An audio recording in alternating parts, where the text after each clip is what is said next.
Welcome everyone. Thank you for joining us today on our webinar looking at enterprise mobility strategy and specifically around identity management and security.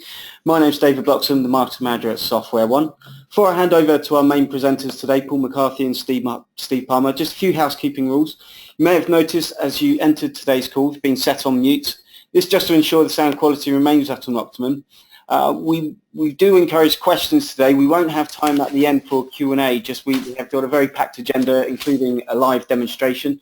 So please do send us your questions, and what we'll do is collate those and the responses, and we'll send those in a follow-up email after the session. Paul, if you wouldn't mind just going to the next slide, and I'll just run through the agenda. There we go. Thank you.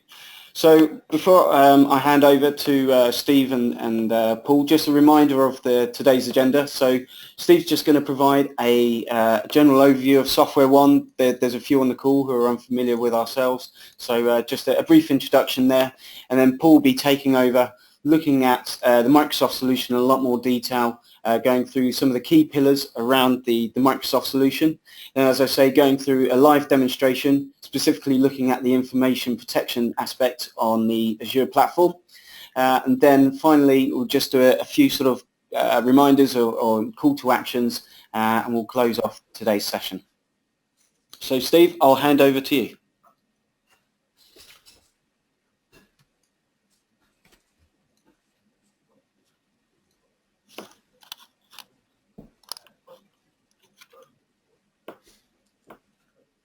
Over to you, Steve.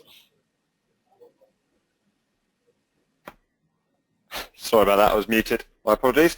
Hi everyone, so I'm Steve Palmer, so I work in the technology services team here at SoftwareONE. So thanks for joining us today. As Dave said, we're going to be looking at the EM suite and the security enhancements that they can provide in a mobile world. But before I pass over to Paul, I just wanted to provide a brief overview of SoftwareONE along with the technology services team. So we've got a global presence on a global scale, which provides a host of benefits both to our global partners in terms of our capabilities to scale, but also to local partners with regards to leveraging the most competitive agreements and so on. We're currently based in 82 countries, manage over 9,000 publishers across those countries. From a technology services perspective, we've got around about 150 consultants at the moment globally. And probably about 35 of those solution architects are based with us here in the UK. So along with the US, we're seen as a bit of a technical hub, if you like, for technology services, leading the way within SoftwareONE. We're a global software asset management, global leader in software asset management, and one of the fastest growing licensed solution providers with over 24,000 clients globally. We're currently the advisory experts for all aspects of software portfolio management with over 2,000 specialists around the globe. So while our roots are firmly based within licensing, we have evolved greatly over the last 6 years, so strengthening our service offering across advisory, SAM, technology services, but most recently developing our own tools which are specifically focused around addressing challenges that our customers have shared with us. Perhaps one of the most prominent ones being the development of PureCloud, which is specifically focused around license management and the telemetry piece, helping our customers actually control spend within a cloud environment. So as I mentioned, I want to keep this fairly punchy before we sort of roll our sleeves up and get into EM with Paul, but I'd welcome the opportunity to discuss any of those kind of services and go into a bit more detail with any of you later down the line if you see fit. Paul, if we can just jump onto the next slide. Sure. So from a technology services perspective, we've helped thousands of customers globally with the transition to cloud services and continue to do that. And then we're continuing to support those customers with the ongoing governance, management and support and technology advancements around those technologies. In terms of our capability, we're able to provide a truly end-to-end services, so right from the sort of ceiling of envisaging actually what technology is going to be fit for your business and actually meet the challenges that you have, right through to doing the actual overall assessment, design, deployment, migration, and then the ongoing support and management of that technology moving forward. In order to do this, we have devised a standard methodology, which you see before you. Typically, we spend quite a large proportion of the time assisting customers within the advisory space, so actually making sure that they're picking the right technology, that they're actually mapping that technology correctly to the requirements of the business, so that the kind of leading service that we have in this advisory space is what we call business product advisory. This is typically something, so for example, specifically relating it to EMM, we would do a business product advisory service around EMM. A senior solution architect would come and spend the day with both your heads of your technical department, but then also a day with the people involved from a business perspective, making sure that we're mapping that technology correctly to what you're actually looking to do as an organization, but we're also making sure that obviously all the technical requirements that you have as an organization are met. The output of that being a design document from a very high level, but not just a standard sort of high-level design. It also incorporates a lot of the metrics around costings and why you'd actually buy into that technology. So what we actually have is quite a lot of our customers using that report either to kick off the technical design piece fully, or to actually take that to the business stakeholders and say, right, this is the technology we're looking to buy into, and actually getting that senior buy-in from a management perspective to actually move forward with that technology advancement. Following on from that, we go into piece, so making sure that the overall cloud identity piece is right, and going into that high-level, low-level design piece that enables you to actually plan for the deployment service. In terms of actually going through into the transition as part of the delivery, as you would expect, we've got a wealth of experience from a technology perspective in terms of different customers, different environments. So what we're able to do is not only bring you senior solution architects that obviously have all the relevant experience that you would expect in terms of qualifications, but also wrapping around that a lot of the industry experience that we have in terms of what customers are doing in today's current environment, and also mapping similar type environments to what you're looking to do as an organization, and actually bringing some of that real world experience to make sure that the solution that's deployed is deployed effectively and you're actually getting the best out of that. Moving on from that, we go into some of the ongoing governance and the support services that we offer. So SoftwareONE have a global support center which is based out in India. We've currently got around about 900 employees there, specifically supporting 365, which was kind of our flagship product, but there's a number of other services that we're bringing in around that now to actually provide support offerings, one of those being EMM. Currently that's available as a bolt-on for any customers that are picking up support with us around 365. However, there is plans on the roadmap to get that developed as a standalone piece, so that will be coming in the coming months as well. Without further ado, then I'll pass on to Paul to go through the good stuff for us, and as I say, any questions moving forward, then feel free to drop those over to Dave on an email, and we'll look to address those. I'm happy to pick up a call with anyone that would like to talk one-on-one. Thanks. Great, thanks Steve. Good morning everyone, and thanks for making the SoftwareONE webinar session on EMS. What we'll be looking at today is the various pillars or key features that define and make up the whole constructs of the EMS suite itself. So this will be a high-level overview. I'll take in a demo around the information protection feature. So we'll look at classifying, labeling, and protecting a Word document. So we'll look at that a little bit later on.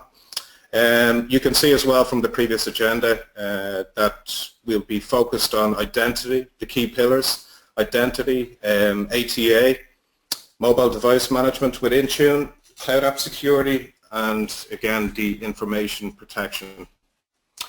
So by way of further introduction, my name is Paul McCarthy, and I'm part of the SoftwareONE Technology Services team.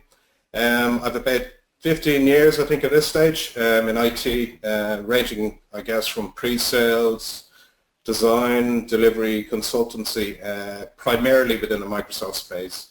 I've spent about the last 4 years working in and on the Azure platform, with helping customers to understand the benefits of Azure and driving their long-term strategy and roadmap to the Azure cloud.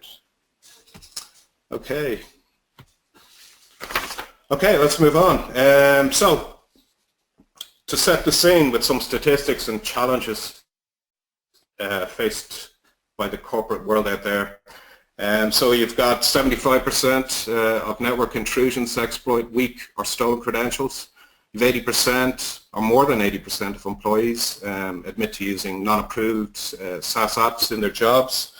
So that's really the technology and the IT don't always know about. So that's also referred to as shadow IT. By the end of 2016, only 15% of large organizations will have adequate mobile security governance for process and policy. So the key here is governance and controls around your organization. So here are the challenges facing enterprises in a mobile workforce today. You can see data breaches, 63%. There's also 70% of 10 most commonly used devices have serious vulnerabilities, and that's an additional report by HP in 2014. Shadow IT, all those applications out there that your employees are using but you know nothing about. In addition to that, 33% of user breaches come from user error. And also 88% of organizations are no longer confident in their ability to detect and prevent threats for data and email. So, on those scary statistics, is it possible to keep up? And is it possible to stay secure? So you've got data leaks, you've lost devices, compromised identities out there, all in the mix with your customers, your employees, your business partners. The Microsoft vision is to take your users, devices, apps and data to secure and protect these against threats, but giving the user the maximum experience, but also by providing a fully comprehensive and integrated solution.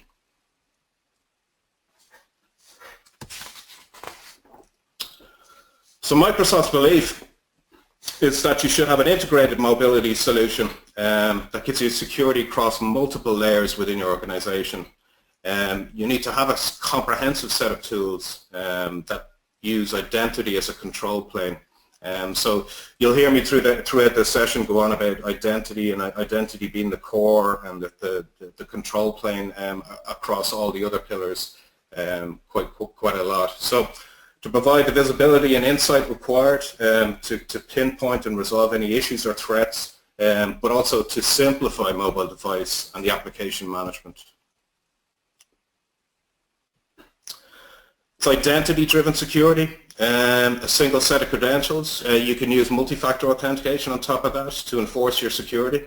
You can use access policies, identity-based security with reporting, auditing and alerting.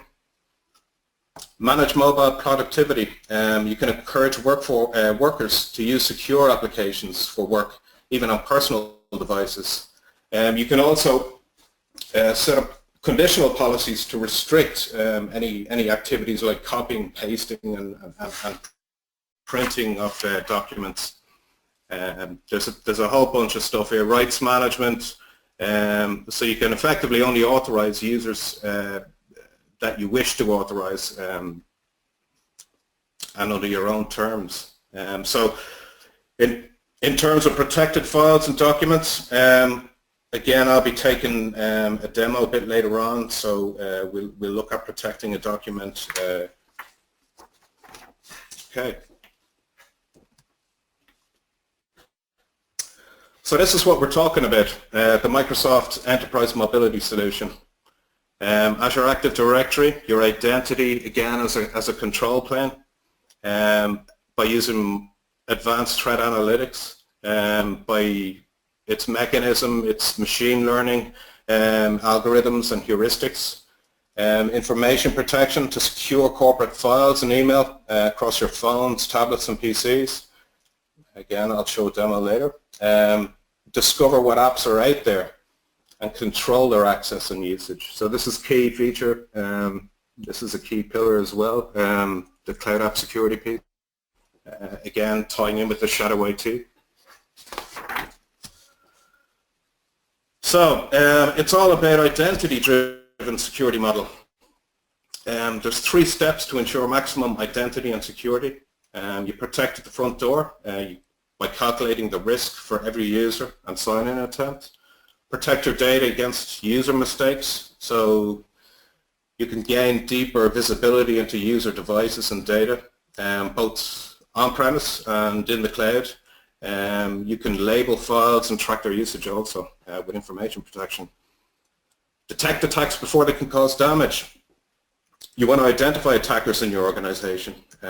So by using behavioral analytics and anomaly detection technologies, the Microsoft Threat Intelligence and Security Research data. So this shows that by using MFA, multi-factor authentication with AD Premium, and leveraging Intune, we can authorize some actions, such as allowing or disallowing access based to resources in whether it's 365, Azure, or apps within the 1,000 of SaaS apps in the SaaS cloud.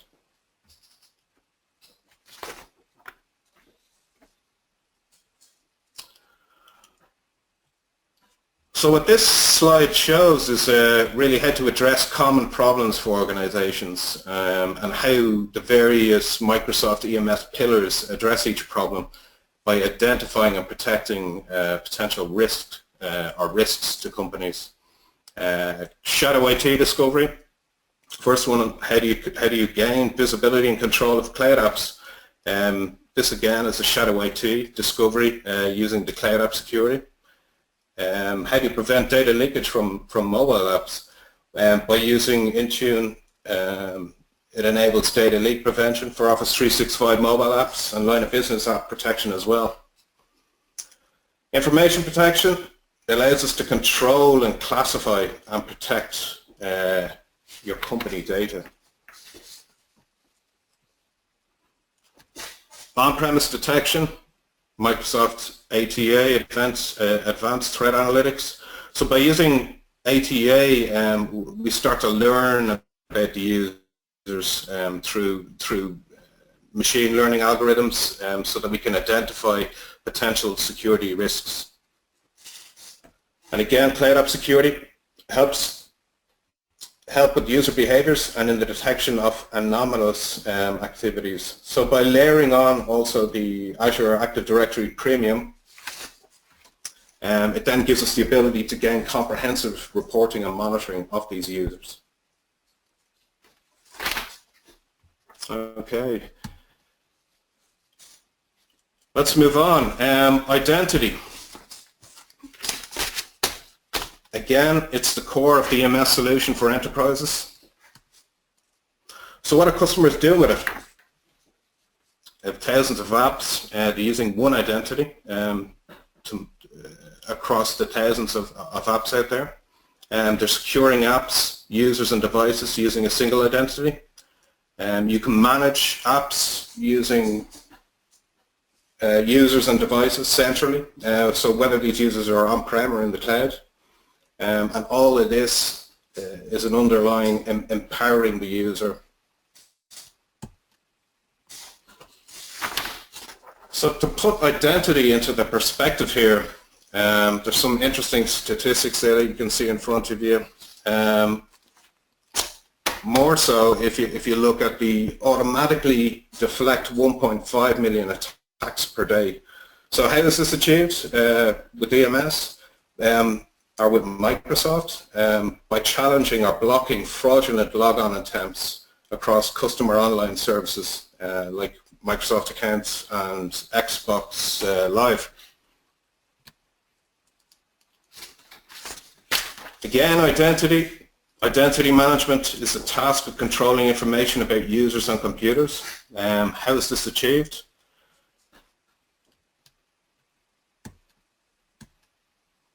You can see from the diagram there, extending your identity into the cloud to Azure AD using AD Connect, secure single sign-on to thousands of your SaaS apps by using same credentials that exist on-premise. And identity anchors our approach to security. So again, it's key. It's the control plane across the whole EMS suite. It's a holistic approach, meaning it's all-encompassing. It's identity-driven. You can use multi-factor authentication as well via mobile app, phone call, or use SMS, which also secures your identity and proves the who you are. You might have noticed for any of you that are Yahoo users, Yahoo email users, the recent introduction of multi-factor authentication as well for when you're logging into your email. Okay.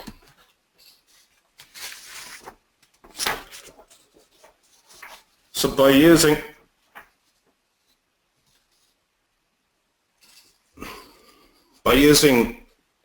Azure Active Directory identity protection, sorry, just one moment.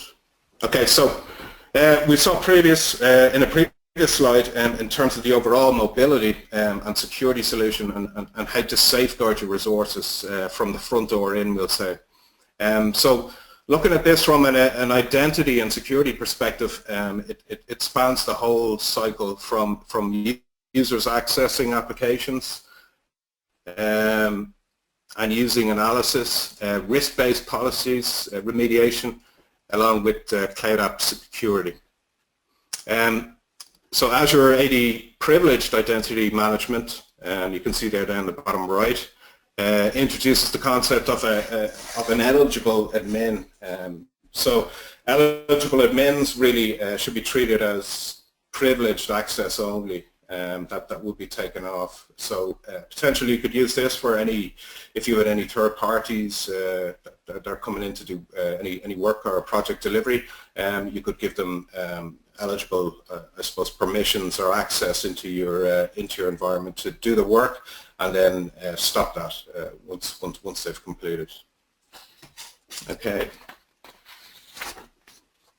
So by using Azure AD Identity Protection, it provides I suppose, a consolidated view into the risks and the risk events and potential vulnerabilities affecting your organization's identity. The mention there, you can see down the bottom, the risk-based policies.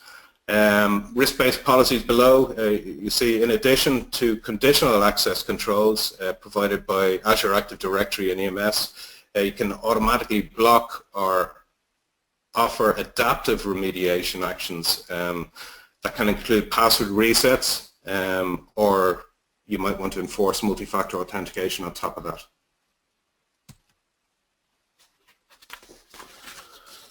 So what does Azure Active Directory Premium give you?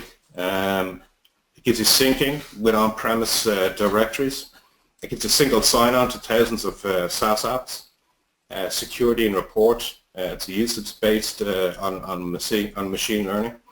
Alerting, multi-factor authentication, your own company branding, self-service password, big uptake in that.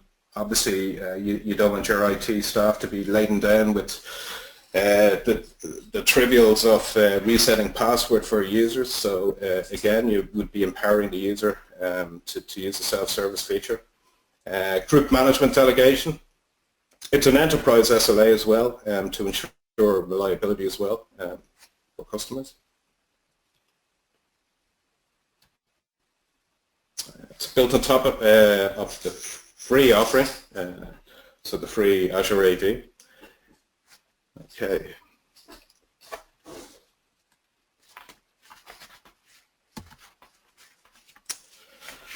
Okay then, so let's move on to one of the key pillars or key features in the EMS suite, which is Microsoft Advanced Threat Analytics. It's an on-premise solution to help you protect your company from target attacks, and how it does that is by analysing, learning, and identifying normal behaviour and abnormal behaviour across entities such as user, device and resources, and their behaviours. Some sobering statistics.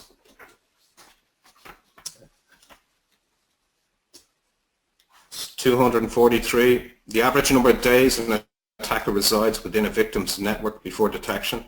That's taken from a Microsoft Consulting Services report.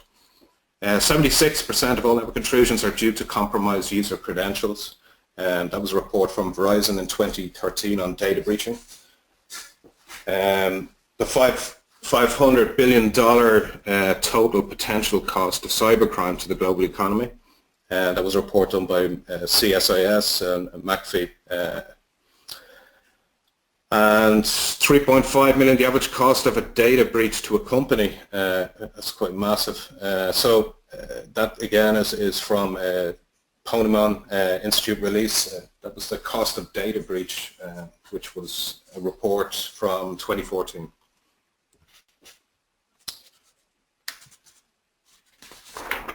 Okay, so why would we use advanced threat analytics? For its speed, it detects fast, suspicious activity. It leverages Active Directory and your SIEM logs. Adaptability, self-learning behavioral analytics. So it learns about, again, abnormal and normal behavior of a user. So this is somewhat similar to UEBA, so user and entity behavior. Perhaps some of you are familiar with that terminology, where this solution monitors user behavior by using, I suppose, multiple data sources. So again, somewhat similar to ATA, that it uses profiling and machine learning to learn. So, for example, credit card companies, they monitor cardholder behavior. So if there's an abnormal activity, the bank will sort of notify you or the cardholder to verify any abnormal behavioral changes. Simplicity, the who, what, when and how in near real time. Accuracy, compares the entity behavior to its profile. So what are the key features of advanced threat analytics? Mobility support, provides mobility support. It integrates with your SIEM, so your SIEM being your security information and event management. It collects logs and other security related documents for analysis. So what does it look like and how it works? You've got your device servers, your ATA, your SIEM logs being collected, Active Directory logs being collected. You've got your analytics, behavioral analytics, your forensics, and your forensics giving you your highlighting any potential issues that you may have. So how it actually works. So the next few slides I'm going to really show how that process works with ATA. So there's 4 phases collectively. The first below is the analyze phase that it goes through. So it analyzes your SIEM and your Active Directory logs and collects them. Learns machine learning algorithms and heuristics. This is where this happens at the learn phase. Detects. So it looks for abnormal behavior and identities. So you as a user might log in, we'll say from London.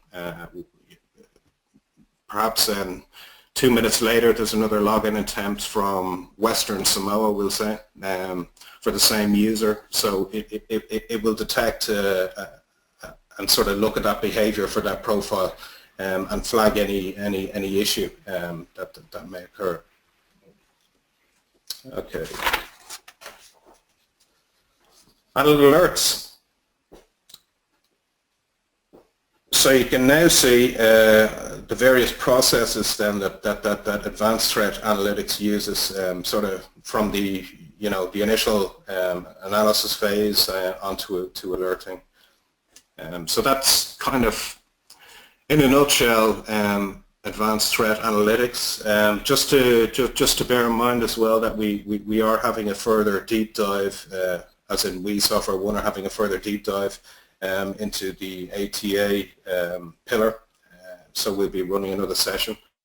But any details I think you can get from David on this later on. Okay, let's move on. Mobile device management and Intune.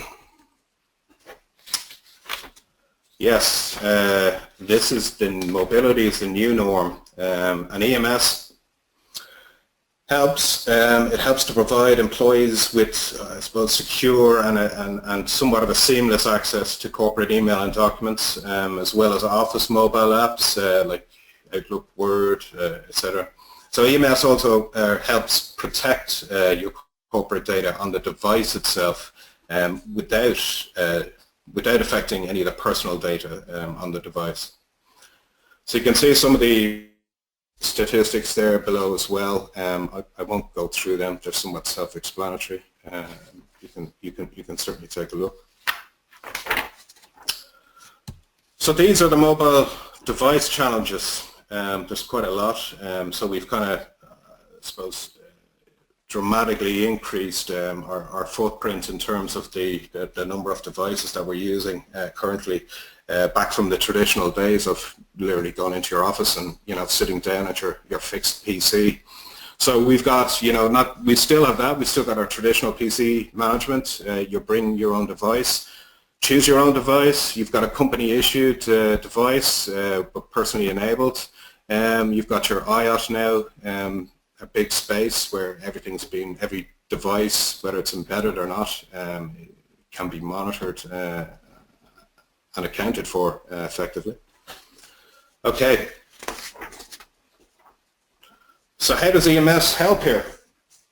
Manage and secure devices. So the mobile device management capabilities in EMS sort of help companies to manage and enforce device level settings, so such as encryption, resource access profiles, such as email, Wi-Fi certificates and VPNs that will or should enable a seamless access to corporate resources for your users.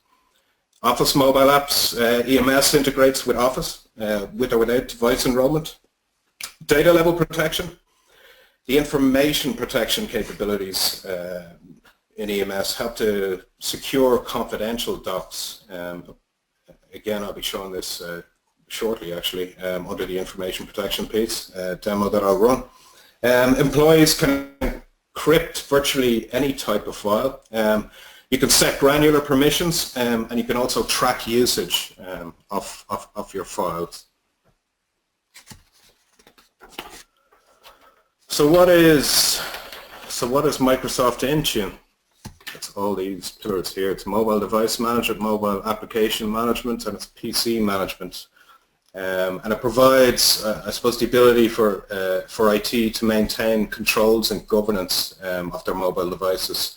Not just the mobile devices, but also the application management of that across their company.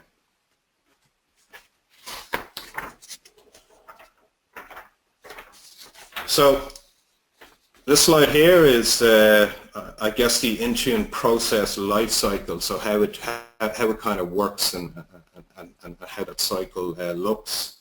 So you'd start by enrolling, you provision, you then manage and protect, and then you retire. Okay. So there's some flexibility in terms of Intune deployment.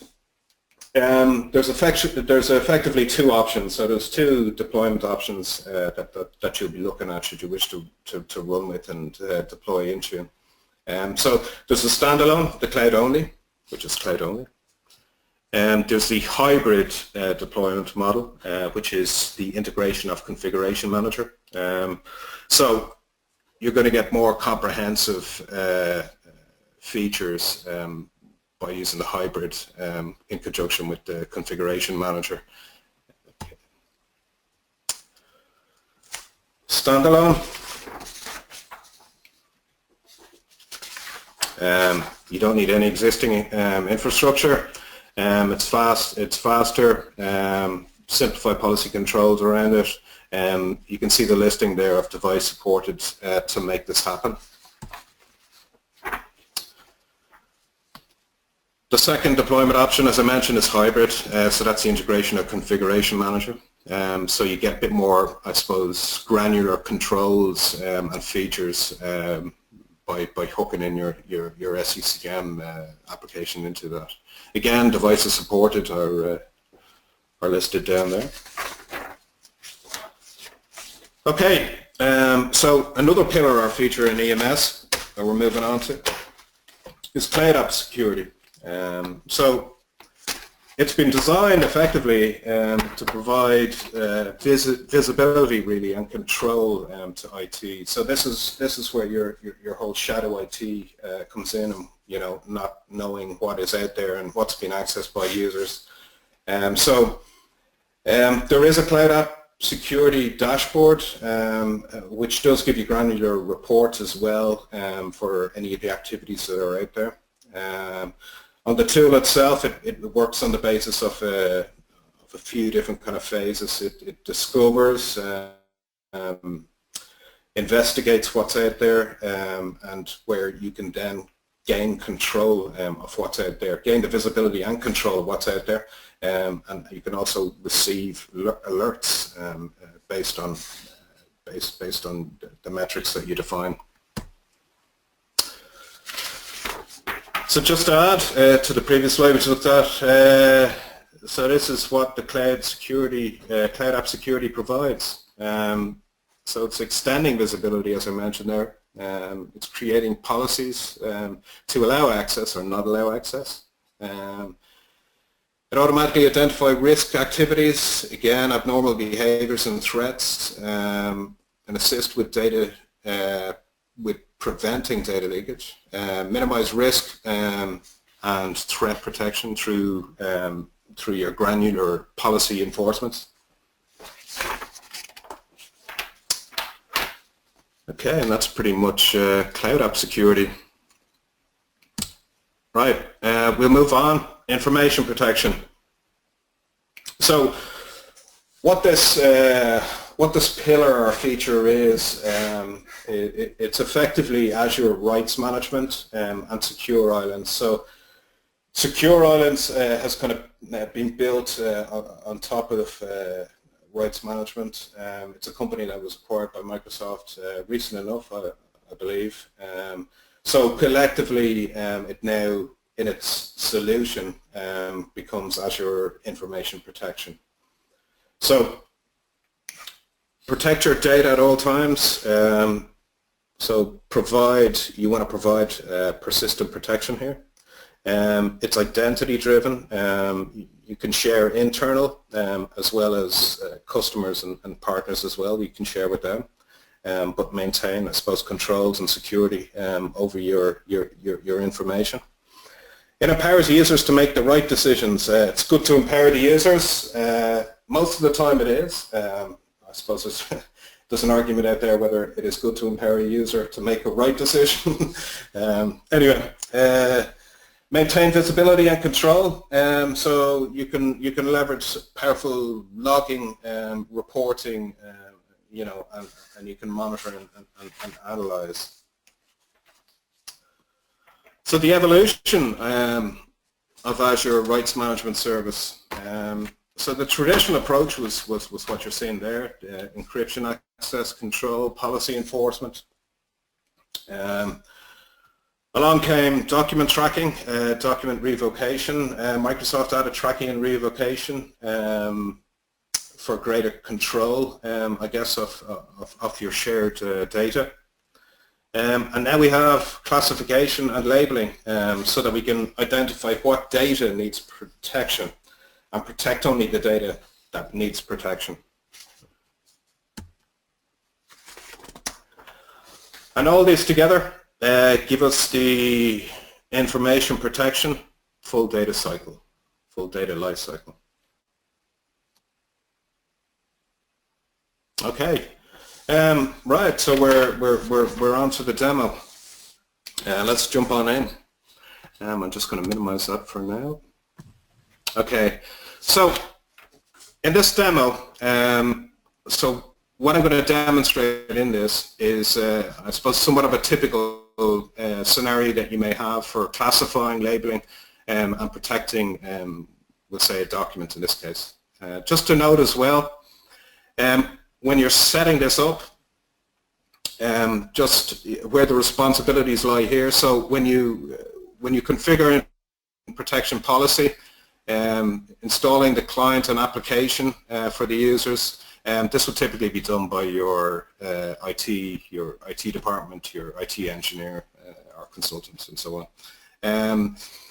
The steps to label the document and safely share a document by email and track it would be done by the end user themselves. So just to really call that out and give you that sort of partition, I guess, in terms of responsibilities. Some of the prereqs. If I have Explorer open here.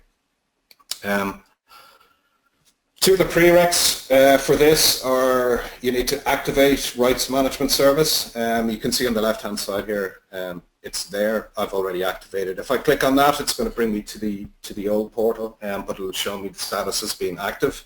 You need to do that. You also need to add in the Azure Information Protection application.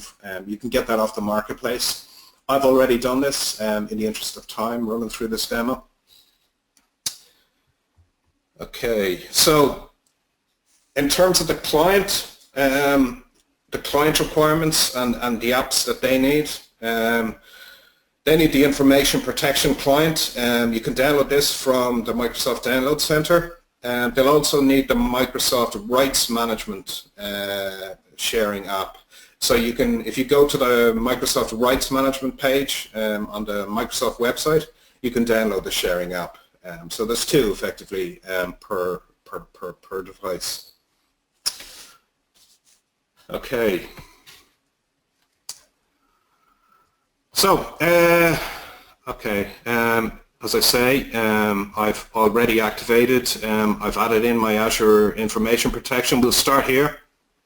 So what we're going to do is we're going to look at a label. You can see here the color-coded labels that are you've got personal, public, internal. You can add additional labels should you wish as well. So what we'll be looking at is we're going to put a set of conditions around a label that we're looking at here. So what I'm going to do is I'm going to pick confidential. But first, further down, so when I publish this, all documents and email must have a label. I've turned that off, but the default label is going to be confidential. So what I'm going to do as well here in the interest of this demo is I'm going to turn this on. I'm going to make users that they must provide justification if they want to change any of the classifications of their document. This will make sense when we see it shortly. It'll make more sense. So what I'm going to do here is I'm going to select the confidential label. I know it's also my default label, as I mentioned. Some information there as well in the tooltip as well. Might find useful. So RMS template, I'm using Azure RMS. There are a bunch of RMS templates in here that you can use. In the interest of this demo, I'm not going to use it. I'm I suppose, create or define our own kind of settings for this demo. So you can set visual markings. Documents, we want the document to have a footer text of sensitivity confidential. So I can modify this. I can put in SWO, SoftwareONE confidential, in the footer for a document that I publish and send to another user. Alignment, we leave all that default. So what I want to do here is I'm going to add a condition to this confidential label as well. And within that condition, there's a number of built-in conditions. So any document that goes out or published or sent to another user, I'm going to ensure that if there's a credit card number in it, that it follows the policy that I'm creating here. So I'm going to save this. Once I save it, I need to publish it. So you can see here on the right side, it's added in a condition for a credit card number. So typically, credit card numbers are 16 numerics. So I suppose the inbuilt intelligence here is that, if document is created and tried to save and shared to another user internally, that it will pick up from this policy that there is in fact a 16-digit credit card number in it, and will go therefore and classify this as confidential. I can set restrictions on this, which I'll show you shortly, in terms of who I'm sending it to and the permissions that they can have or not have in terms of receiving that document and opening it, and whether they can copy or save, or we'll take a look at that now. Okay, I think what I'll do is I'll add in a watermark. So again, I'll put SoftwareONE confidential. I'm going to save this. I'm going to publish my change. Okay, successfully published. I need to save these pieces here. I'm going to publish that.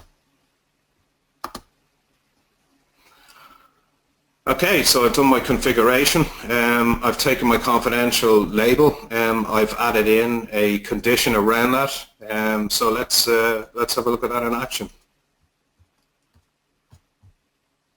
So I'm going to open Word. I'm going to open a blank document. So you can see up here in the center, these are the two client apps that I've installed. I've got Protect and Share Protected. You can see I also have the addition here of this bar going across for the classification and sensitivity, I guess, of my document. So if I want to change this, I don't want it confidential anymore. This is the setting that we set up here. You may see users must provide justification to set a lower classification label, remove a label, or remove protection. So this is this in effect. I'm just going to say, right, the previous label no longer applies. So it's now changed to personal. So, excuse me. What I'm going to do here is put in a bit of text. This is a credit card number in the document. Oh. So I'm just going to take a typical credit card number, 16. Okay, I'm happy enough for that. I'm going to try and save it now. Remember, I've changed it. I've changed the sensitivity. The default is confidential. So if I go to save this, I'm going to save it to my webinar folder. I'm going to call it SoftwareONE CC test. Okay, I'm going to save it in here. As soon as I go to save it, it now flags and recommends that this document should be treated as confidential on the basis of the conditions that I put into it. I select Change Now. You can see now that the document has changed. It's applied the policy, the published policy that we modified and changed. It's got the watermark of SoftwareONE Confidential that I put in. It's also got the footer as well that I put in, and I modified that confidential to show SoftwareONE Confidential. Okay. So now I'm happy enough with that. I'm going to send it to a co-worker. Co-worker is Adam. So Adam is here. He's logged into Office 365. He's got his Outlook open. I'm going to send this document to Adam. How to do this? Share. Sorry. Yeah. Share protected. So now I have a few options. I have my document. By the way, I'm connected. You can see there admin at mod 859010. I have an RMS connection to that tenant, so to that RMS tenant in Azure. That's why this is coming up. You need to use the global admin account to do this. Okay. So Adam, this is Adam's email address. I'm going to send this document to Adam. I'm going to give him view only. I don't want him to do anything else. I want him to just be able to view it, but he can't print it, edit it, or do anything with it, export it even. You have a few options here as well. You can set these documents to expire. You can email when someone tries to open these documents. You can also allow yourself to revoke access to these documents, and I'll show you that shortly. Okay, so we're happy enough with that. Adam, it's gone off to Adam. He's view only. Let's send it.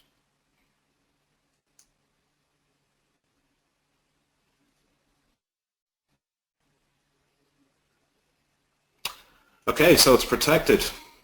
I'm happy enough it's gone to Adam. I can change the subject. So I'm just going to go ahead and send it the way it is because I'm happy enough. Off to Adam. Okay, if we flip over then to Adam, this is Adam logged into 365 in his email.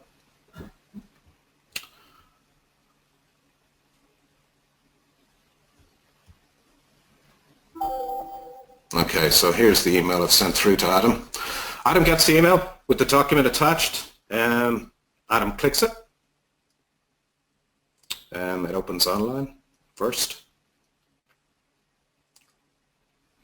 You can see the document view. I can't do anything with this document apart from view it. If I go to download it, so I'm going to download this document. I'm going to open it.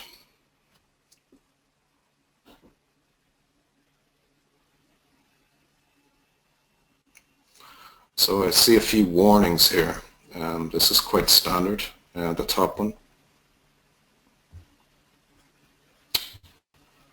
So I have downloaded, open this document. If I look at the permissions now, because this is Adam opening the document, you can see the permissions.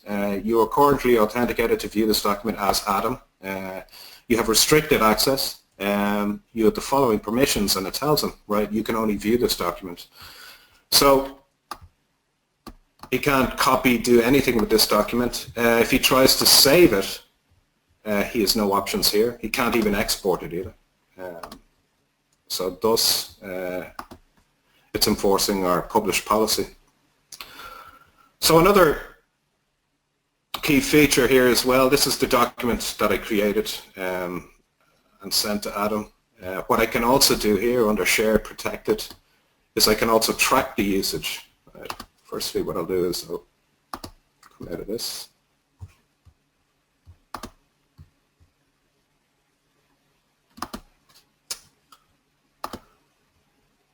So I can go off and track and see if Adam actually opened that file.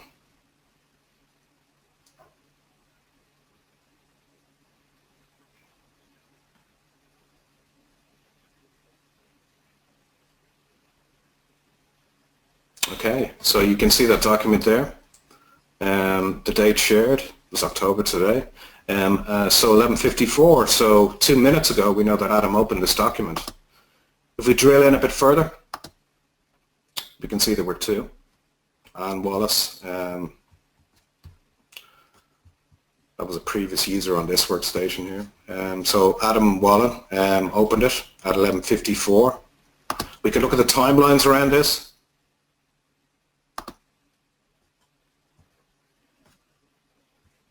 When that happened. You can also look at a map as well, so see where it was denied. So somebody trying to open the likes of this document and where it was denied and where it was denied in the world. So we can see this has happened, this was denied. Anne Wallace was denied at around the same time as Adam in Dublin. Some of the settings in here. Email notifications, you can set up to get emails when someone tries to open this document or don't notify at all. Okay. So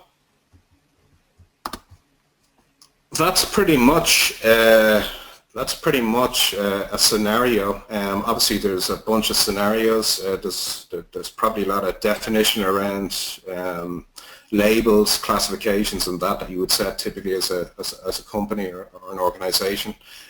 So this is just, I suppose, just a brief demo really of its capabilities and what information protection can do. Okay, I'll go back to the slide.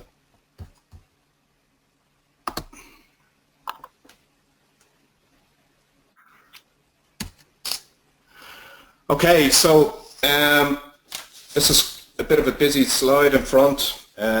It's the enterprise mobility and security. It's some of the changes in terms of licensing. So just to call these out for customers, well, for new customers and existing customers that are already licensed for this. So for one, the existing EMS Enterprise Mobility Suite now becomes Enterprise Mobility and Security E3. So there's no changes for existing EMS customers. There's a new expanded plan will be generally available in Q4 2016 and known as EM, Enterprise Mobility and Security E5. Under AD Premium, existing AD Premium becomes Azure AD Premium 1 with no change for existing customers. Azure AD Premium 2, general availability later, should be out now, includes all the capabilities from AD Premium 1, as well as the new identity protection and privileged identity management capabilities. Azure Rights Management and Secure Islands becomes, as I mentioned, Azure Information Protection. So existing Azure Rights Management Premium becomes Azure Information Protection P1. The general availability is within this quarter as well, with no change for existing Azure RMS customers. The P2 adds automatic classification on top of the manual classification labeling and everything else included within that P1 offering. Okay. All right. I'm pretty much done. This is just a recap. I've hit on all the lightning strikes there in the visual that you're looking at. Those are the pillars. Those are the features in EMS right now. And that's about it from me. So thanks, and thanks for listening. And I'll pass you over now to back to Dave. Thank you. Thank you very much, Paul. Thanks for taking us through that. Appreciate it. There was a lot to cover within the hour. So just a reminder really before everyone leaves the call, we do have a follow-on webinar next month on the 8th of November, which will go into more detail around the advanced analytics capabilities and the machine learning and detection of behavior patterns. So one of our solution architects, Jeremy Lloyd, will be taking us through that. If you do want to have further sort of follow-up with your SoftwareONE account manager around sort of your enterprise mobility strategy, and also around how we can help across that that sort of delivery time frame from the advisory pieces we can support with right through to delivery and the support services, again, please follow up with your SoftwareONE account manager. If you're unsure who that is, then in my follow-up email, please do feel free to get in touch with myself, and I'll direct you in with regards to the right person for that. So thank you all for joining our session. Hope you found that of benefit and valuable use of your time. Thank you, Paul, for taking us through the session, and we look forward to seeing you on future webinars and future events. Thank you very much. Thank you.